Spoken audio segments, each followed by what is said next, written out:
혈압을 쟀는데 평소보다 높게 나오신 적 있지요? 아니, 한 달 전까지만 해도 혈압이 정상이라고 판정받았는데 평소보다 40씩 더 높게 나오면 당황스럽지요. 나는 분명 잘못한 게 없는 것 같은데 왜 내 혈압은 이렇게 무섭게 올라가는가? 나도 혈압약을 먹어야 하는가? 아니면 지금 복용 중인 약을 의사선생님과 상담해서 바꿔야 하나? 이러다가 뭔가 큰일 나는 게 아닌가? 별별 생각이 다 드는 게 현실입니다. 분명 평소와 다를 바 없이 생활하고 체중이 변화하거나 식습관에 특별한 변화를 주지도 않았는데 왜 내 혈압은 높게 나왔을까요? 혈압이 높게 나오는 이유에 대해 오늘 이야기해볼까 합니다. 먼저 아주 간단하게 유추해볼 수 있는 게 바로 기계 탓입니다. 면밀히 말하면 혈압 측정을 잘 못한 게 원인으로 볼 수 있죠. 내 몸은 분명 잘못한 게 없고 측정 방법이 잘못된 것이다. 이것만큼 속 편한 결론이 없는 것 같습니다. 왜냐면 나는 정상이거든요. 혈압이 잘못된 이유가 없다는 것입니다. 물론 이런 잘못된 혈압 측정의 가능성도 배제할 수 없기에 한번 살펴보면요. 먼저 잘못된 자세를 보는 게 중요합니다. 잘못된 혈압 측정 방법엔 여러 가지가 있는데요.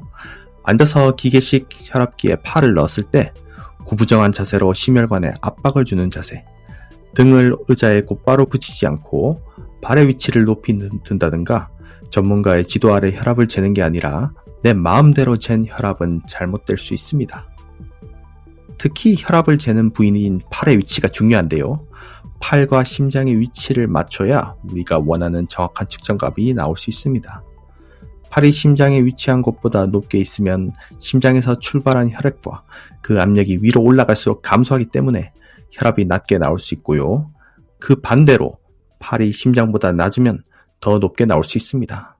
또한 압박대를 너무 꽉 조이면 혈압이 높게 나올 수 있는데 요새는 수동으로 측정하는 혈압기기는 병원에서 의료인들이 직접 재고 모두들 기계식으로 혼자 측정하기에 압박대 걱정은 따로 안 하셔도 되겠네요. 또 다른 요인은 환경 탓, 외부 탓을 하는 것입니다. 우리가 혈압을 잴 때 보통 어떤 때에 재고 있지요? 보통 집안에 혈압기를 하나씩 비치하고 습관적으로 측정하나요? 아니죠. 별다른 이상이 없으면 혈압기 측정을 할 일도 없습니다. 심지어 내가 언젠가 사놓은 가정용 혈압 측정 기계를 몇 번 쓰다가 창고에 박아두고 잊어버리는 일도 있습니다. 평소에 혈압을 측정하지 않으신 분들은 혈압 측정 기계에 손을 넣으면 어떤 생각이 듭니까? 평소에 짠 음식을 자주 섭취하거나 운동 부족으로 체중이 증가한 분들은 혈압이 높게 나올 수도 있겠는데 고혈압 판정을 받으면 어떠나 하고 걱정하실 수 있겠네요. 압박대가 팔을 조우는 순간 시험 결과를 기다리는 수험생처럼 심리적 압박을 받기 시작할 수 있습니다. 이런 심리적 긴장 또는 스트레스로 인해 심장 박동수가 증가하고 혈압이 일시적, 그것도 하필 측정하는 그 순간에 높아질 수 있겠죠. 혈압은 수축기와 이완기 혈압을 둘 다 재니까 시간도 좀 걸리고요. 아무튼 그 순간 높아진 혈압은 기계에 그대로 전달되어 혈압이 평소보다 더 높게 측정될 수 있습니다. 이런 걸 white coat effect나 white coat hypertension, 우리말로 백의 고혈압이라고 하는데요. 병원의 진료실에 의사선생님이나 간호사님이 보통 흰색 옷을 입고 있지요. 적어도 검정색 옷은 안 입고 있잖아요. 평소 혈압은 정상인데 이상하게 병원만 가서 측정하면 무의식적으로 불안하여 혈압이 높아지는 상태가 바로 백의 고혈압입니다. 실제적으로 일반적인 인구의 10% 정도는 이런 효과가 있을 정도로 흔하기 때문에 한번 염려해 두시는 것도 괜찮을 것 같습니다.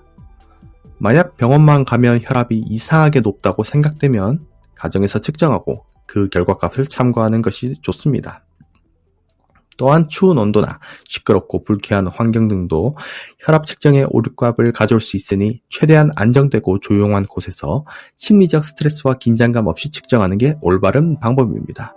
특히 일반적으로 아침에 측정하는 혈압은 상대적으로 높게 나타날 수 있으니 특정 시간대를 피하는 방법도 도움이 됩니다. 그럼 고혈압에 왜 걸리나요? 잘못된 생활 습관으로 인해 걸리는 경우가 많습니다. 소금을 줄여라, 체중을 빼라, 운동을 해라, 술, 담배를 피해라 등의 우리는 이미 수많은 해결책을 알고 있습니다. 그렇다면 이런 해결책 중 가장 좋은 방법이 무엇일까요? 다음은 다양한 생활 습관과 고혈압 환자의 수축기 혈압의 변화량을 나타내는 표인데요. 아쉽게도 제일 어려운 항목인 체중 감소가 혈압 관리의 1등 공신이 될 수 있다는 것을 알 수 있습니다. 혈압에 좋은 식단 유지가 그 다음이고 의외로 저염식, 염분을 줄이는 것은 생각보다 크게 도움이 되지 않는 것을 볼 수 있습니다. 체중이 증가한다고 해서 우리 심장의 근육 또한 증가할 수는 없기 때문에 큰 체중을 유지하기 위해 심장은 더 부담을 가지고 일하게 됩니다. 이런 만성적인 심장의 부담감은 고혈압으로 진행되기 쉽습니다. 체중이 늘어난 만큼 우리 몸에 순환시켜야 한 혈액량은 더 증가하기 때문인데요. 순환시킬 혈액량이 늘어나면 심장에서 내보내는 압력이 높아져야 우리 신체를 유지할 수 있기에 자연스레 혈압이 증가하는 것입니다. 또한 체중 증가는 기름지고 혈관에 스트레스를 주는 식습관과 연관되어 있기에 자연스레 동맥경화로도 이어질 수 있습니다. 그러면 살을 빼면 어떤 일이 일어날까요? 만약 비만인 사람이 BMI 신체 질량 지수, 즉 신장과 체중을 알아보는 비만도 지수를 목표값이 25 이하로 감량한다고 가정한다면 10kg 감량 시 혈압이 5에서 20 내려갈 수 있습니다. 확실한 개선법이지요.